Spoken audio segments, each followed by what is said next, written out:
Alright, so today I want to talk about Carlos Rodon signing with the New York Yankees, what that means for them as a team, and how this is arguably the best move that the Yankees could have made this offseason. So, in case you aren't familiar, Carlos Rodon signed a 6-year, $126 million deal last night with the New York Yankees to join their team. So, it is $27 million a year. He's going to get a $5 million signing bonus, $22 million in 2023. The other 5 years are going to be $27 million flat. He has a no trade clause throughout the entirety of this contract as well. So, God forbid something happens where either he's not good or the team wants to sell, he has the ability to dictate wherever he's going to go.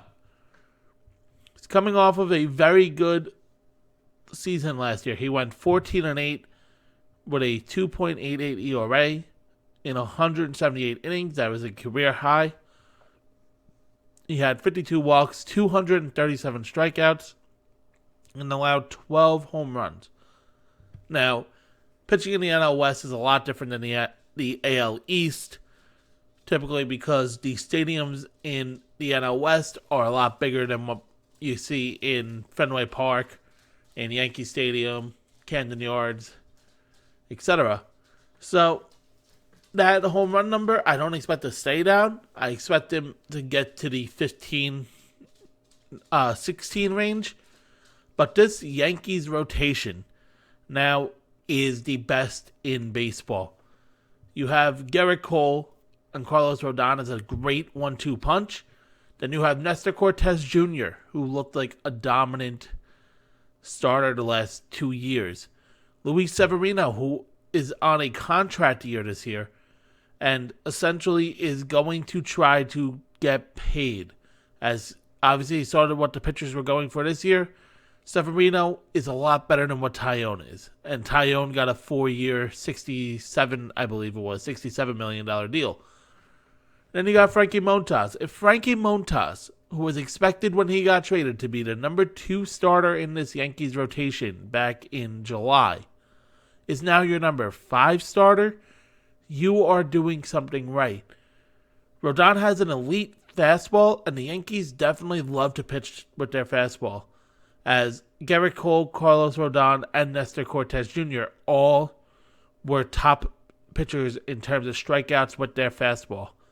So, Rodon is a strikeout and ground ball pitcher. He does not give up too many fly balls. And that is huge in the Bronx that seems to have a lot of home runs going, as you have that short porch in right field.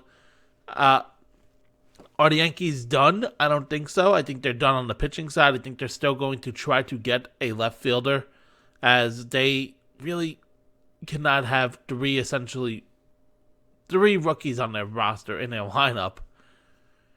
And I just think that they are going to get, maybe not an Andrew Benintendi, but there are some left field options still available that can really fit with this team. I think the Yankees' cheap narrative has finally gotten written off, as they got back everybody they wanted. They got back Aaron Judge.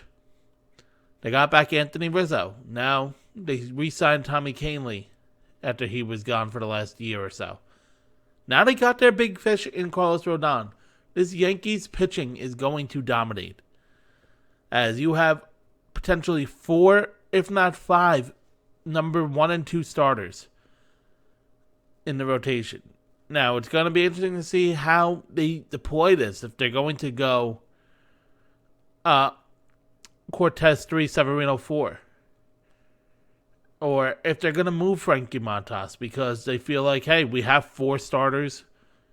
We'll have a 5th starter that's battling. You have a Domingo Germán if you want to do that and try to see what he could get for Frankie Montas. But they seem to like Montas in the front office, as they went out and got him. They gave up some serious prospect capital at the deadline to get a Frankie Montas.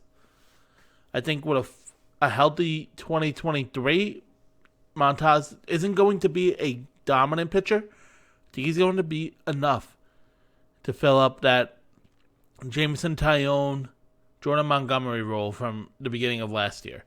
I really like this Yankees team. I think they just got to get one more bat, and I think you could really call it a wraps on the offseason.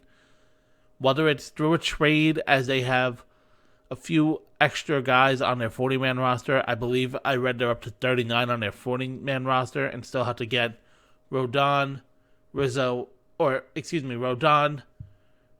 Canely, and Aaron Judge all on the roster. So that's at least 2 spots they got to clear up.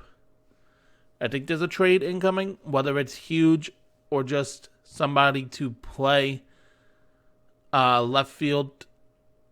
And even if they're going to get a left fielder, I mean, they can realistically go Aaron Hicks in left field, Harrison Bader in center, Aaron Judge in right. But in terms of Carlos Rodon, I think the Yankees just got extremely solid, as Rodon is going to pitch extremely well in the Bronx. I don't see him struggling. It was rumored that he's essentially wanted to be a Yankee as long as Aaron Judge came back. But pitched to a 5.5 WAR last year. He had one of the better seasons as he was 6th in the Cy Young voting. He was 5th in 2021 pitching in the AL. Just remember, he only pitched in San Francisco for 1 year. Before that, he was in the White Sox. So he has pitched against teams in the American League. It's not like he is just pitching to NL and he's going to have to adapt to what these lineups are going to be. As I'm trying to see how he pitched against some of these other teams in the division. He has a 3.6 ERA in his career against the Red Sox. So he's not pitched great against these AL East opponents, but obviously he has shown the ability to dominate. There's a reason the Yankees spent $27 million per year to go get him. They're not that much over the luxury tax, so they can still realistically go get somebody. If they want to stay under, they can really try to trade away a Josh Donaldson or an Aaron Hicks and get somebody with a cheaper contract and just say, hey, we are going to get this done. Now, Rodon, I think he's going to eventually be a 2 to 3 in the rotation if you look at his career numbers, but this was exactly what the Yankees needed. They needed another dominant pitcher to basically be a 1-2 punch with Garrett Cole, and they got him. It's going to be a great time in Yankee land. Getting a 2-time All-Star, a guy who has shown that he can dominate on the mound. Looks like he's projecting up. He's 30 years old right now, so 6 years, he's going to still be only 36. I think he's not going to just fall off the face of the earth. Tell me what you guys think, though, in the comments below. Make sure to leave a like, subscribe if you have not already, and I will see you guys in the next one.